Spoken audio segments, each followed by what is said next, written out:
it always feels for whoever is getting those type of invitations like a big opportunity to do well, to make a name for yourself. And obviously, if you win it, right now you only have two groups. If you win the big group, you're making it to the A group, and that means you're playing, the best chess players on the planet in the next year. So, yeah, it's a huge opportunity for, let's say, the underdog. But it's also filled with a bunch of killers. You're there. Gukesh is there, the world champion, the first classical event, the first event for Gukesh, Wei Yi, who has done quite well in recent times. So definitely a player to watch. He won last year. Did he? Was he the? Yeah, he won it. He won it. Wei Yi won after a 4-way tie, which ended in a playoff. He beat Gukesh, right? Noterbeck. He beat Noterbeck. I'm pretty sure he beat Gukesh. Gukesh beat Anish in the semifinals of the tiebreaks, and then Wei beat Nodirbeck in the semifinals, and then they met in the finals. You're probably right. I don't have a clear memory of it. But yes, you're probably right. It was these four players, whichever. Oh yeah, it was definitely the four players, yeah. and Wei Yi was definitely the winner. He definitely either beat Gukesh or Noterbeck, but you're probably right that he beat Gukesh. I can just confirm, although I trust you on this one. I remember Gukesh beating Anish. I think this is something I remember vividly, but again, everything is kind of a blur. Yeah. No, you're right. Wei Yi beat Gukesh in 2 games. He won in the last game. And Noterbeck lost to Wei Yi, and yeah. You can't take it because it's pinned! King F5, Bishop E6, and that's the clincher! That's the clincher! Oh, and you see it on Gukesh. He's broken, and he shakes Wei Yi's hand. Wei Yi is the 2024 Tata Steel Masters champion. Yeah, so you get those guys. You get the young guns, Noderbeck, Prague, Vincent Keimer, Van Forest, I guess. You could call him established, even though right now he's a little bit under 2,700. Still a player that has won this event in previous years. He's not among the younger players. Not anymore, right? I mean, that's a sad thing to say because... he's young, of course. That's a cruel thing to say because he's, 22, 23, 24, something like that? Yeah, either 24, 40, or 25. He's young from anybody else's standards, but from the standards of modern chess, it feels like he's already a little bit more established. Now, obviously, you have Anish, Hari Krishna, who replaces Vidit. My guess is because Vidit just got married. Congratulations to Vidit. That's just a guess, educated guess. Might be wrong. Then you have Fedosev, Serrana, Mendonça, and Arjun. How could I forget Arjun? I think I said Max Warmerdon, and it's quite a field. It feels like, maybe in previous years you had 1 or 2 players that it felt like you should be significantly a favorite against. Maybe you could spot 1 or 2 in this one, but it feels like a very, very elite lineup. Yeah, it's really strong. No, I mean, it's totally new, of course. Definitely the general kind of players I'm playing against has changed drastically. If I just look at the lineup, of course, there are a lot of guys that I'm familiar with. Gukesh, I played a lot. Arjun, played a little bit against him. Noterbeck played a lot. Prague, we've played in the candidates. Anish is there. He's obviously played a million games, but there are not really many of the guys who I used to play a ton against. Magnus is not here. Hikaru is not here. Maxime, Levon, Karyakin, who obviously we know Karyakin has not been playing chess for a while.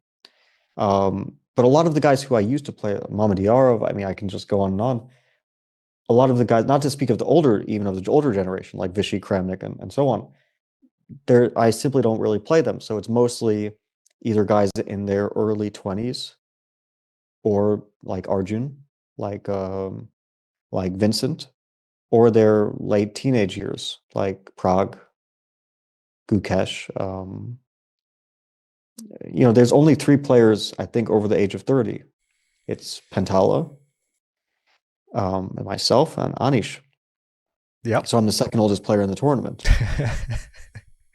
which I'm still not the oldest player in a tournament. Have I played a tournament where I'm the oldest player? Trying to think. That's a good question, actually.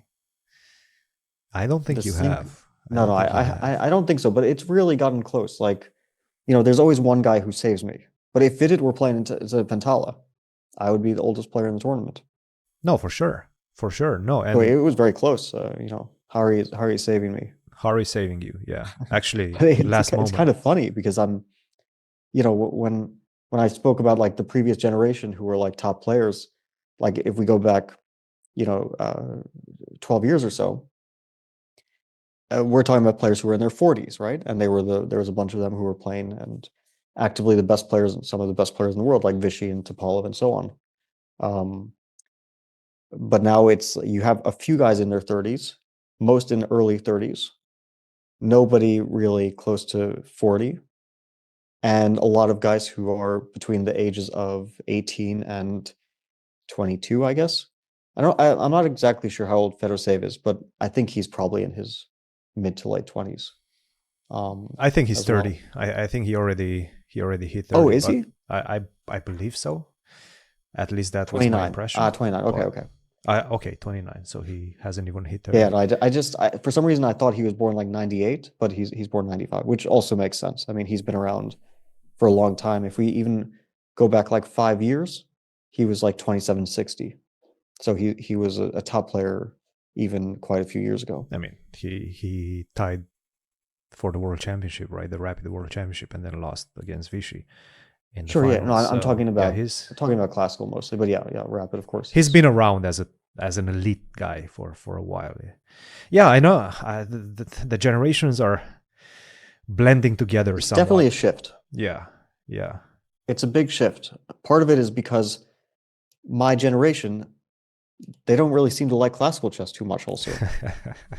No, like really. I mean, Magnus and Hikaru, they're kind of not playing too much classical. They play a bit here and there, but very, very sporadically. I think it's mostly And- a business decision. Yeah, very much a business decision.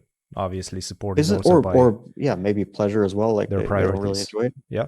And like Ding is not playing anything. I mean, he plays a world championship now and then, and then he kind of chills the rest of the time, which is a good strategy. I mean, don't Be get me careful. wrong. Be careful what you say. Did you see that? Did you see the lady that asked Ding about the Ding chilling meme and got sacked by the German Federation? No, I didn't. So there was this story that this lady journalist in Singapore, he asked Ding about the Ding chilling meme, and then apparently she got sacked. I've seen a lot of Ding chilling memes, and so my question for Ding is if you have seen any of them and what do you think about them? By, I want to say, the German Federation when she came back, and it was kind of like For asking a question? For asking a question, yeah, just because supposedly it was not professional, which seems a little bit over a far-fetched decision by the German Federation, and by a little bit I mean a lot, but yeah. Yeah, I don't know much about the story, so I won't really comment on it. Yeah, no. Again, just to stay with this one, obviously, big event and a historical event. I just scrolled today through Anish's Twitter, and he posted this photo of a plaque with all the names of the winners, and it goes all the way to like 1938. Mhm. You see Max Öwe, I mean, some crazy names that you don't really hear about much nowadays. Lajos Portis, Larsen, Walter Brown. I mean, it's crazy. Gary has won it quite a few times, and you Yeah, have of won course. it, obviously. I won it only Magnus. once, Only once, 2020. but I think it was one of the most convincing wins of the tournament. I won it with 2 rounds to spare, maybe, I remember that. Yeah. with a 2-point margin for sure over Magnus. Magnus was second place. It's actually funny because like I've had some of my best performances. Somehow Magnus is still getting second place, even though I'm like I've only had it twice that I've kind of really dominated a tournament with Magnus in it. It's the Sinkfield Cup and Tata 2020. And I was very lucky to get that score because I was losing against Vichy and somehow won the game. Just like absolute miracle. I remember that. But and that's when the whole tournament somewhat shifted in your favor. You started winning yeah, game after without game. that, it was a different story. But Magnus did get clear second with 8 points. And I won with 10 out of 13, which is probably one of my best performances by quite a bit over, like if you go by performance after the Sinkfield Cup 2014. And yeah, that's definitely a tournament I have very good memories over.